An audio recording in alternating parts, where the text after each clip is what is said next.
Jokowi dapat musuh baru, 2 alumnus UGM gugat keaslian ijazah. Presiden ke-7 Joko Widodo kembali digugat ke Pengadilan Negeri, PN, Kota Solo, Jawa Tengah terkait dugaan ijazah palsu. Gugatan dengan mekanisme citizen lawsuit itu mulai disidangkan perdana pada Selasa, 16 September 2025, siang.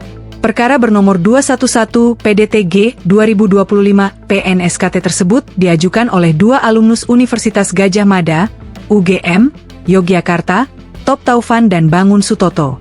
Tergugat dalam perkara ini terdiri dari Jokowi sebagai tergugat I, Rektor UGM Profesor Ova Emilia sebagai tergugat 2, Wakil Rektor UGM Profesor Wening sebagai tergugat 3, serta Kepolisian Negara Republik Indonesia, Polri, sebagai tergugat 4. Tadi dibuka sidang perkara tersebut kurang lebih pukul 11.30 WIB, di ruang sidang Suryadi, kata Humas PN Solo, Subagio, saat dihubungi, Selasa, 16 September 2025, sore.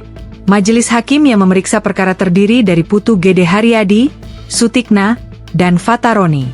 Dalam sidang perdana, para tergugat hadir secara langsung kecuali Polri.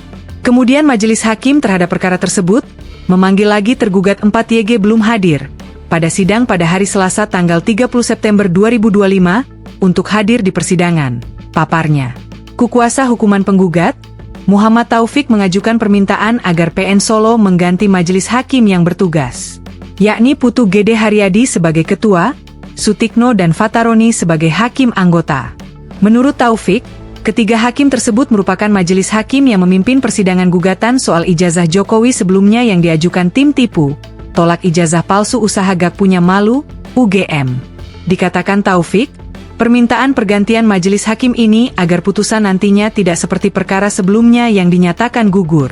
Dalam perkara itu, juga dipimpin oleh majelis hakim yang sama, terkait ijazah Jokowi. Adapun isi petitum gugatan yang diajukan penggugat adalah sebagai berikut. Menerima dan mengabulkan gugatan para penggugat untuk seluruhnya. Menyatakan tergugat 1, tergugat 2, tergugat 3 dan tergugat 4, telah melakukan perbuatan melawan hukum. Menyatakan bahwa ijazah sebagaimana tersebut pada bukti P1 adalah palsu. Menghukum tergugat 1 untuk meminta maaf secara tertulis kepada para penggugat. Menghukum turut tergugat untuk mematuhi putusan ini. Apabila majelis hakim berpendapat lain, mohon keadilan yang seadil-adilnya. Download Tribun X sekarang. Menghadirkan lokal menjadi Indonesia.